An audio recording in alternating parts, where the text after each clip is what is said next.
Greetings. Welcome to a new episode of Art Matters with Wayne Quackenbush. I'm Wayne Quackenbush. I'm the president of the Portsmouth Arts Guild, and I also have a place in Newport, Rhode Island, where I show artwork from local artists. And today we have two very special guests, both left-handed artists this time. And our first guest is Sarah Oesting, who is new to the show, but also recently elected to be one of the board members of the Portsmouth Arts Guild, where it's a nonprofit organization where we show local artists in Rhode Island and the surrounding areas. So I'd like to welcome Sarah to the show, and I wanted to get an idea of your background in the arts. I know we spoke briefly, and we have both rural upbringings, and that kind of affected your creativity. I know that you work a lot with fabric, and you'll be showing some of your work shortly. How did you get involved with the arts? I didn't. I would say I was always an artist and only became an artist 5 years ago, thanks partly to the Portsmouth Arts Guild, because I saw an ad in the paper for the open studios on Sunday, and I went, and I've been going ever since, and going on Thursdays to paint and groups and stuff.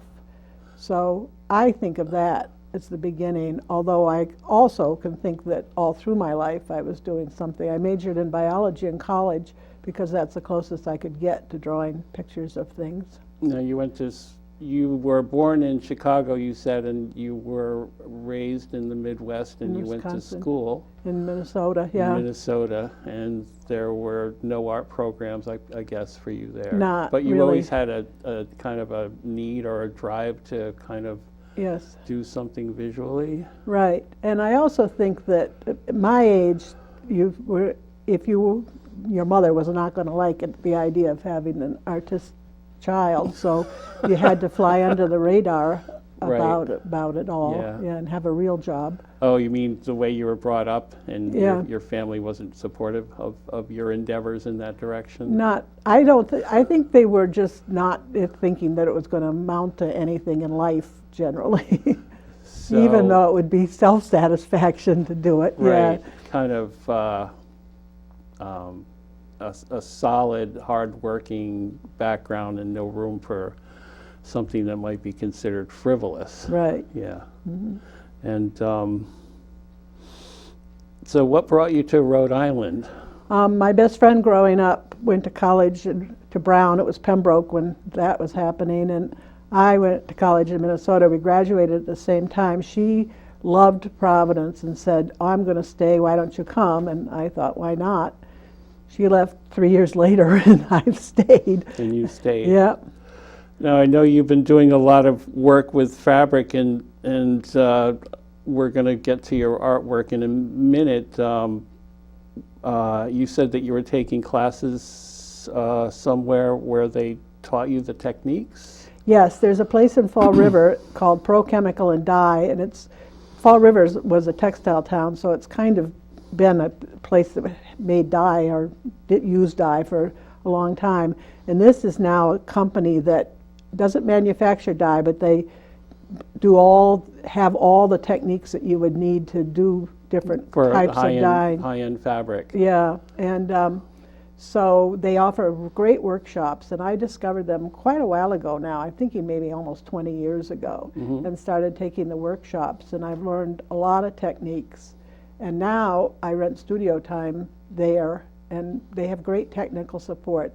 They're one of the hidden gems of Fall River, I think. And so that's how I did it. And now I have a big pile of dyed stuff at home, and when I have an idea, I often just go through my big pile of dyed stuff and pick out things that I think will work. Now, let's start with some of your work, and we can talk about your inspirations while you're showing what you do, and talk about the techniques. I know we're going to try to cover a lot of ground. Okay.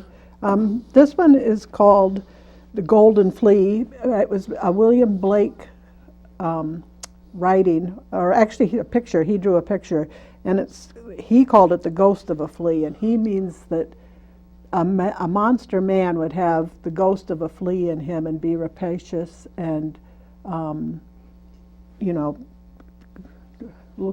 be a monster and drink blood. And I took the idea and decided that if a man could have the soul of a flea, the flea could have the soul of a man. So here's my flea, who has the soul of a man, and he is only drinking enough blood to keep himself alive and raise his children, as it were. Is that why is he holding a little cup? He's holding a little cup of blood. Okay. And yeah, how do but he's you, being a gentleman about it. You have all sorts of gold running through that? Yeah, because the original William Blake thing was painted gold. Okay. I didn't know about the painting. I read about the flea, and then I looked up the painting and saw it. Want me to show it? Ta-da. Oh, yes, the original painting there. Yeah. Okay. And you have lots of panels that you've stitched together, and then you have stitching through it? Yes, I stitch panels together, and then I stitch on top designs and stuff. Okay. And I stick the fabrics together with fusible stuff, too. And how is the gold applied? Is that painted on? It's fabric, gold fabric. That's gold fabric that has marbling on top of it is what I have to look. Okay. But the black, these marks on the gold. Okay. Yeah. It's all different fabrics stuck All right. together. So we can go on to the next one. Yeah. And with the other piece, you had a literary reference, William Blake. And this one I know you showed that recently at the Guild, and that's jellyfish, but there's something very, it's aqua but alien. So we'll talk a little bit about that, because I see lots of marbling going on with that. You want to talk about how the marbling happens? Marbling happens is you make a tray full of wallpaper paste, basically, and then you float the dye on top of the wallpaper paste, and then you do that with the fabric. Okay. And that's how you marble. And it runs, it spreads out into marbly looking shapes. Okay. Yeah. This is, I just got the Medusa stage. This is called the Medusa stage of the jellyfish life cycle. Right. And so I started with another, I think literary too, Medusa's story, and I Google a lot, and I read a lot. And Medusa was the entity that turned men to stone when they saw her face, and she had snakes for hair. And the thing that caught my attention was the fact that Perseus killed her, cut off her head, but then he carried her head around to use it to kill people that he needed to kill. Yes. The first sort of, I think it basically means that goddesses were being replaced by gods, is what was happening. That's why Medusa didn't get to have power anymore. But one day when I was Googling away, I found this thing about the Medusa stage of the jellyfish. And it's based on the fact that sometimes they think these are eyes that are in the mantle of the jellyfish. Oh, they form eyes? Yeah. Okay. And jellyfish have about 20 stages, so I took the jellyfish one instead of going for the Perseus part of it. But it relates. Yeah. Yeah, that's just they look like Medusa. I think when you meet a jellyfish, you're kind of afraid, like you should have been if you met Medusa, too. Yeah, it's true. Yep. Okay, next. This is a two-sided one, which makes it very impractical to do anything with, and it's called Nuclear Disaster in the Primordial Ooze. And it'd be like when the primordial ooze was creating life on this planet. If there was a large solar flare, it would have been hit with radioactivity, and so it might not have come out the way it did come out. And this side represents, sorry, I'm not holding them right, this side represents as if they all became radioactive. In other words, what evolved would be Godzilla, sort of. Okay. And this side represents if it killed all life, and we never had life on this planet. Right, it's kind of like Schrodinger's cat. You don't know what's going to happen until it happens. Yeah. Yeah. So it is, in a way, too, it's an accident that life happened the way it did, so it could have happened this way, too. Right. Yeah. It could have gone either way. Right. So, and it's you could make an infinity scarf out of it. I know, I could. That would have been more practical than doing what I did do, where you can't see both sides at once. Right, exactly. Yeah. Because Yeah. Well, that's a consideration. You need a longer piece. Right. So do you randomly, this one is so abstract, it's almost like Jackson Pollock to me. So Yes. did you have any planning when you did You know, that? like I said, I have this huge pile of dyed fabric, and then I get an idea, and then I think, oh, I can use this fabric to do that idea. So this probably was all these, it has the stitching's been added, but it probably had a lot of the colors already in it. And this side, those are pieces of marble again that I cut out and put on this I side. see. Yeah. But, and going back to your biology heritage, I vividly remember middle school days looking through microscopes and seeing Yeah. things that look just like that. The light and That's everything exactly. seems to be captured, and Yes. dead cells and then live cells. And, Right. and the difference is that the temperature of the colors you're using, because you have mostly cold and cool and ashen colors on this side, and then very bright and lively and a lot of complementary colors on the other side. That's amazing. Yeah, it is like life, life and death, what it could happen, and it could happen. And now they're looking, at exoplanets all over the place, hoping to Yes. find something. So they might find Godzilla or something. That's true, you're one right. of those. Yeah. Yeah, when I was a kid, radiation was your friend. I know. And there are even people now saying a certain amount of radiation is probably really good for you, but I don't know about that. All right, and this is the most recent one I did, and it is from Satanic Verses, and this is the Archangel Gabriel. That's the Salman Rushdie novel, right? Yes, Yeah. coming into London as an evil part of his character is going to destroy it, and then the crow is there because the crows always show up for events like that. They are observers of catastrophes and And there stuff. might be some carrion happening. Yes, so exactly. They would Something want to be eat. there for the eating. Right, So you're suggesting a whole cityscape, right. and then This is the monster, the Archangel Gabriel coming. But- But my second part of this is the failure at the moment. And now, yeah, you said that earlier. I was wondering why you thought this was a failure. because it doesn't say what I want it to say. It's not clear that it's the Archangel Gabriel doing it. It's not clear it's a city. And when I do this, and I know it's a failure, I usually put it away for a while and take another look at it and see if there's something I can do to bring it to what I wanted to say.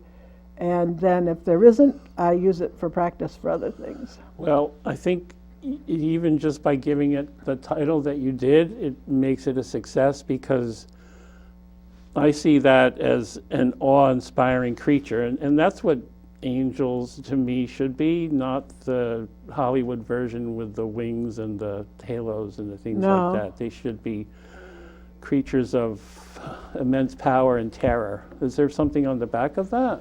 Just fabric that was dyed that I just liked. Okay. All right. So we're kind of reaching the end. I think we have one more chance to see a very brief piece. Yes, this is one of the things you said is what I was working on now, and right now I'm working on the Prometheus story, and this is just a painting that I did at Open Studio. Okay. That's one thing, and it's Prometheus has been freed by Hercules From the rock. from the rock, but it was supposed to be an eternal punishment, and he was there for 9 generations or something, and the eagle came every day to eat his liver. Right. And then when he's freed, they kill the eagle. Well, I think that eagle deserved a little more credit for showing up for 9 generations every day to eat his liver. Right. He might have wanted to go catch fish with the other eagles. And it kind of gave him the inspiration to want to escape. Yes, yeah. And so this eagle I don't like at all, because he looks like he belongs on a dollar bill. But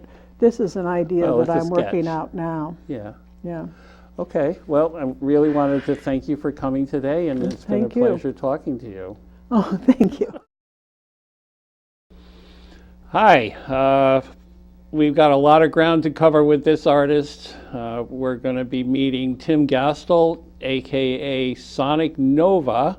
I met Tim years ago when he was looking for some Flaming Carrot comic books in Newport, Rhode Island. And ever since then, we've kind of been fellow travelers in that he's participated in a lot of the events that I've hosted over the years, including 24-Hour Comic Book Day, which is a nation and worldwide event where people come together and draw a 24-page comic book in 24 hours. Now, Tim, you're a man of a lot of energy and multiple obsessions.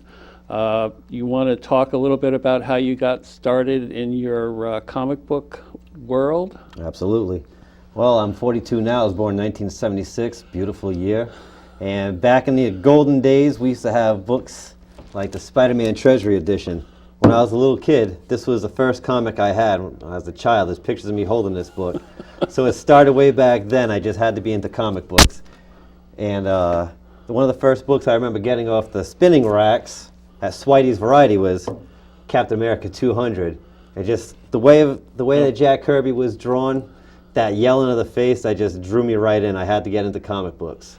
Well, that made me love comic books, but it was actually this cover by Mike Zeck is what made me want to make comic books. I was in first grade, and seeing that cover, that just made me say, I want to draw comic books.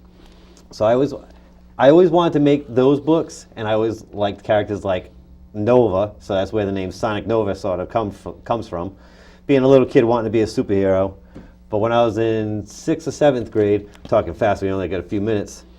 I'd say 7th grade, I discovered this comic book, Flaming Carrot, issue 11. And seeing this book of a character looking like this from Iron City, just like Troy City, Massachusetts, Fall River, Massachusetts, made me want to make my own comic books. So from there, I had a book. I started drawing my own comics in 7th grade called Seymour Broccoli, a complete rip-off of it. But now the Flaming Carrot lost his mind from reading, what was it, 10,000 comic books in one sitting? 10,000 comic books. And so he decided that he wanted to fight crime and injustice because of that. Now you kind of continue that tradition, not as a vigilante, but as the entity, Sonic Nova, through your artwork. And then we can go on and talk about some of the stuff that you've created and more Kirby stuff, because how could you ever have enough Jack Kirby? Oh, never. The funny thing is, this book is what made me and Wayne meet. Way back in 1993, I went going to his comic book shop, and that's how we met back when I was looking for, I got Flaming Carrot issue 12, the one right after this one. I spent the last of my money on it, and I had to panhandle my way home, but thankfully I ran into my brother's friends. But this was the book that made me want to make a universe, was Nexus by Steve Rubin when I discovered this. That it was just a beautifully painted and illustrated comic book where it was fun and it was a giant universe, and that's what made me want to make Tri-City Comics with the robots and multiple characters of my own. Right. So from there, oh, go ahead. No, go ahead. This is your story. Oh yeah, so we'll keep going. We're rocking the clock. So from there, I was in high school. I tried to get into politics. Keep it vertical. Is that can you see that good? That was my political poster for running for Congress of president of my class. I didn't win, unfortunately. Oh, with that poster you didn't win? Yeah, but actually, here's a nice little picture. I don't know if we can get that close. If you can see that close, I've always looked like this. I've always had this weird style to me. That's actually me about only 4 or 5 years ago. That's not me as a little kid. That's pretty recent. So I drew this in my junior year of high school, being 1994. So right now, this February, 1 month from today, will be the 25th anniversary of drawing this, is where the robots Tri-City Comics began. Now, Troy City was the original name, one of the original names of Fall River, right? You got it. Okay. And so it started with Robot City, was books I made, little mini type and paper, full-size type and paper comic books. I passed them out amongst my classmates. And then I realized Isaac Asimov had a book called Robot City. So I changed the name to The Big Mess which kind of opened up the realm a little bit so I could tell different stories besides just robots to it. And from there, we began the Tri-City Comics, which was, now we're rocking. This is Tri-City Comics right here. Make sure we get a good shot of what that looked like. Originally, it looked like this before I ended up printing color years later. This is still the type and paper era. Put that right upside there. Before you got into Bristol board. Yep. So the book ended up looking like this. Yeah, well, I mean, the type and paper was always how it was printed until I was sending it out to a publisher in the internet age, you know? Oh, when yeah. I finally got dragged into it. Right. So that's how some of the pages were looking at what the robots were looking like for the comic book. Nice kinetic energy. I never used panels. Not for the early stuff. Now I'm finally using panels. I noticed that. But a lot of full power pages, almost real-time pages.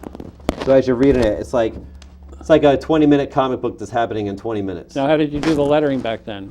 I used to do it by hand, and that's why you can never read it. So once I discovered a computer, I definitely did it by computer. Now bring that vertically. This is the good stuff. This is how Wayne and I started hanging around. He had held the 24-hour comic days, and I created a book called, well, this is the Victory Mullet comic books, which I ended up putting out. This little gem right there. Victory Mullet was created in 24-hour comic day at the Antics over 2 sessions, 2 different years. That's some of the pages that remained, because when I put out the books, I cut up the pages and put each book had a panel, because no one's ever done that. Each book had a panel, or each page had a panel? Each book that I sold had a panel with the book. Oh, right, you cut up the original artwork. That's Then- kind of like Kiss putting their blood in the... Oh yeah, I tried to do that, they wouldn't let me. So I have some Space Monkey after that, is another entity I've been working on. Yep. He's one of the new stuff. National Seeds, keeping it real 1988. 84, 77. Right? Mingus Ostrich Fighter. Oh, that's a new one. Now we're racing. Give the camera a few more seconds on that one. No, We'll you're make good, sure they you're got good. it. We got it. All right. Woohoo! Jesus Christ fighting Pontius Pilate. This is a holiday comic I put out. Jesus Christ and the 12 Apostles. Kind of like Masters of the Universe, you know? Okay. These are HP gifts I'm going to give to Lovecraft. you after the show.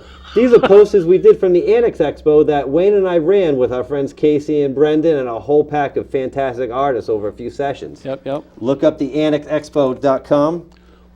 And now we're doing the Jimmy Milletti stuff, which has multiple angles because it's a best friend story about me and my best friend from high school. He became a maniacal supervillain. I became a washed-up bum. And then when his company that he worked for went bankrupt, he had to move it onto my couch, and it becomes the road trip of the ages. 2 knuckleheads. That's me as getting furious in my apartment.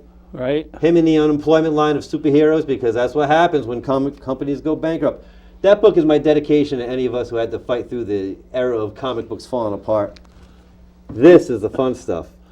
The Jack Kirby, my dedication to Jack Kirby, the legend. The New Gods Meet the Eternals.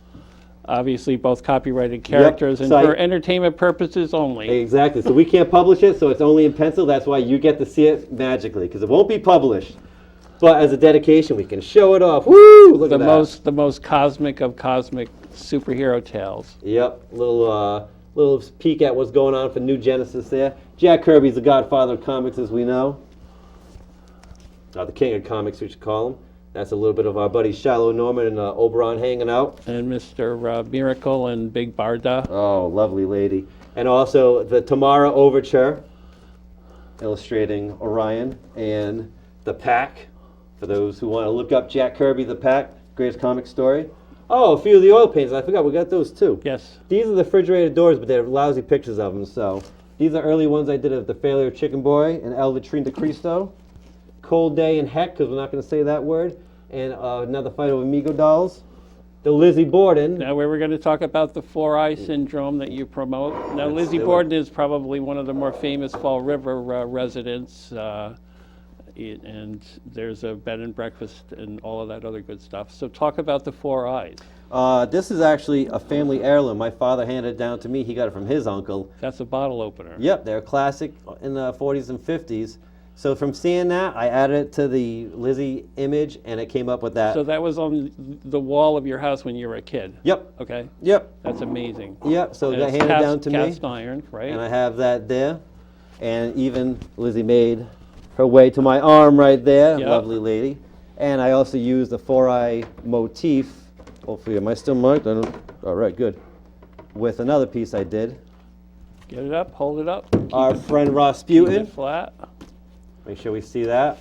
The holy devil, we like to call him, but he was all right. He had a heck of a sense of humor. We'll say that about And him. he brought on the financial crisis of 2008, right? A little bit. Nah, Russia was a wild time back then. Yes. So other works I'm looking at. All right, we got that. Let me show off Troy City Comics. These are the ones I actually made through kablam.com. So I put these out so far. My pride and joys, because that was the dream from seeing that Captain America comic way back then.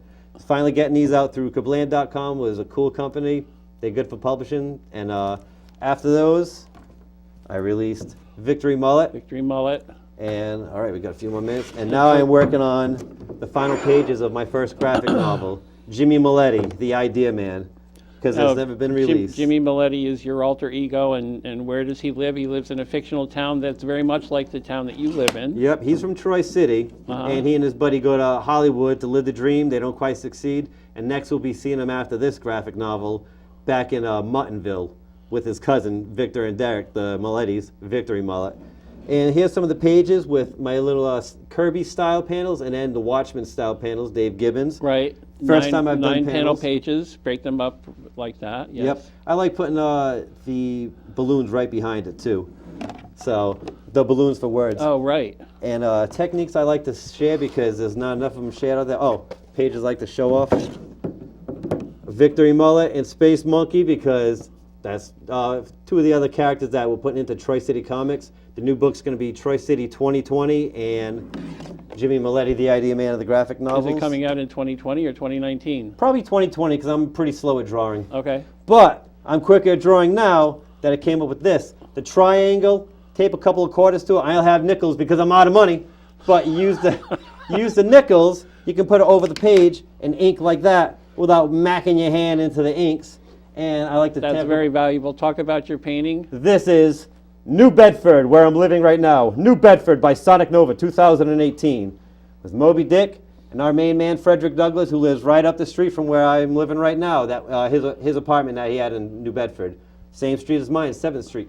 So we have this piece done in oil that I just finished.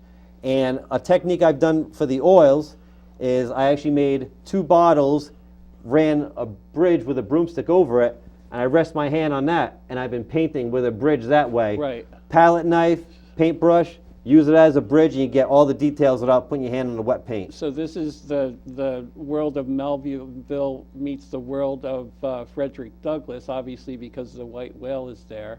And Everywhere you go in New Bedford, Moby Dick, Frederick Douglass.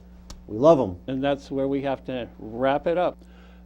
Thank you all for watching, and join us next time for another episode of Art Matters with Wayne Quackenbush.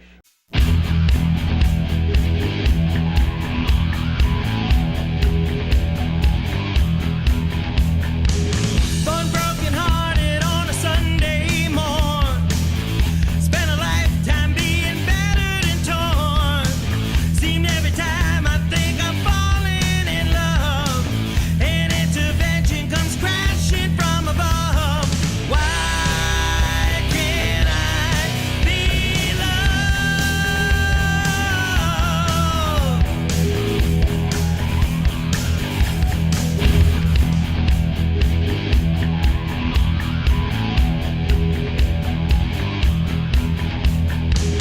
Born broken-hearted on a Sunday morn. Spent a